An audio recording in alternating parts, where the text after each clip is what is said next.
नमस्ते, मेरा नाम प्रियंका है। आज हम हिंदी व्याकरण के बारे में जानेंगे। तो चलिए आज का विषय जानते हैं।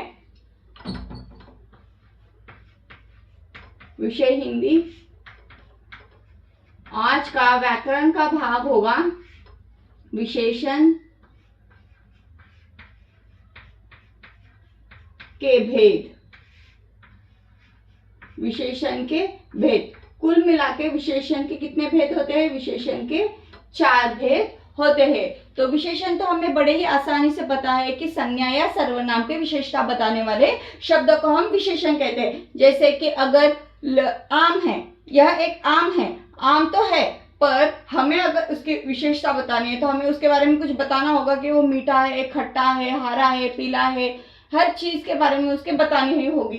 तो जैसे कि आम मीठा है, तो यही चीजें हमें इसकी विशेषता बताती है। तो ये मिठास क्या हो रही है? एक विशेषता बता रही है। तो विशेषण की यही विशेषता यहाँ पे महत्वपूर्ण होती है। तो आज जानते हैं विशेषण के भेद। विशेषण के कुल मिला के होते हैं 4 भेद। सर्वप्रथम भेद होता है गुणवाचक विशेषण। गुणवाचक विशेषण। दूसरा है संख्यावाचक विशेषण।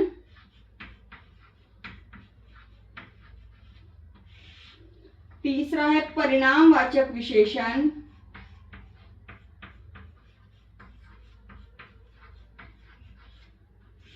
और अंतिम है सार्वनामिक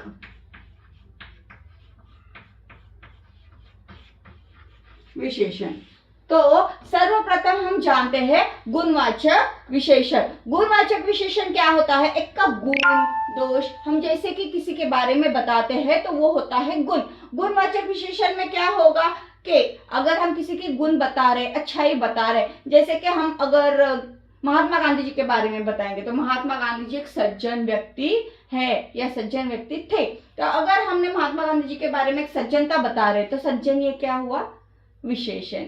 कौन सा हुआ? गुणवाचक विशेषण। तो उनकी हम गुणधर्म बता रहे, उनकी गुण बता रहे, तो हर चीज में उनका अपना एक गुण होता है, तो वो क्या होता है? एक गुणवाचक विशेषण होता है।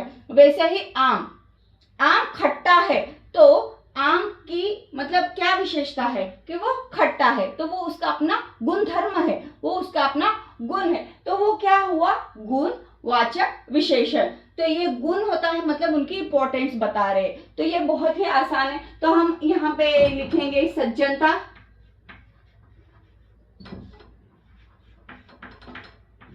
प्लस मिठास। ठीक है, ये हो गए उसके उदाहरण। संख्यावाचक, संख्यावाचक तो बहुत ही आसान है। संख्यावाचक मतलब उसमें आते हैं सारे नंबर, जैसे कि हम 1 2 3 4, 1 2 लीटर, 3 लीटर, ये सारी चीजें संख्या होती है। जैसे कि टोकरी में 10 आम हैं, तो कितने आम हैं? हमें हरदम पता है कि विशेषण को एक सवाल पूछा ही जाता है। तो टोकरी में 10 आम है, तो यहाँ पे संख्या कौन सी आ रही है? 10।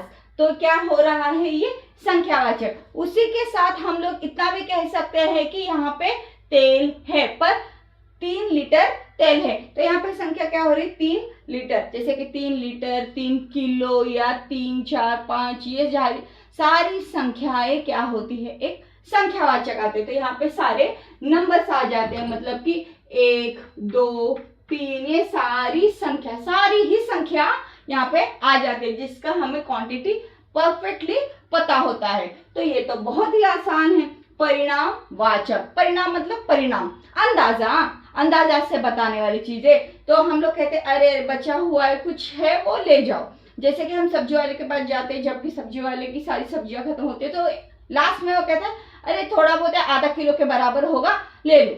ठीक है, वो तोलने की जरूरत नहीं बताता, ताकि उसको पता होता है कि थोड़ा बहुत ज्यादा ही होगा, कम नहीं, पर वो परफेक्टली अपना परिणाम नहीं बताता है। वो कहता नहीं है कि वो परफेक्टली 1 किलो है या वो 2 है या 4 है, वो नहीं बताएगा। तो इसकी चीजें क्या होती है? ये सिर्फ अंदाजा लगाया जाता है। तो एक परिणाम वाचक एक परिणाम बता रहा है। तो कुछ, ये लो कुछ तो है, कितना तो है ना, कम है या ज्यादा है, इसका कोई भी यहाँ पे लिमिटेड नहीं होती है। तो ये कुछ मतलब के परिणाम में आएगा कुछ, कुछ मतलब कुछ परफेक्ट संख्याएं यहाँ पे नहीं बताई जाती, परिणाम में अंदाजे में समझना होता है। तो सार्वनामिक, सार्वनामिक में आएगा पहले सर्वनाम उसके बाद संज्ञा। बहुत ही आसान है, पहले सर्वनाम उसके बाद संज्ञा।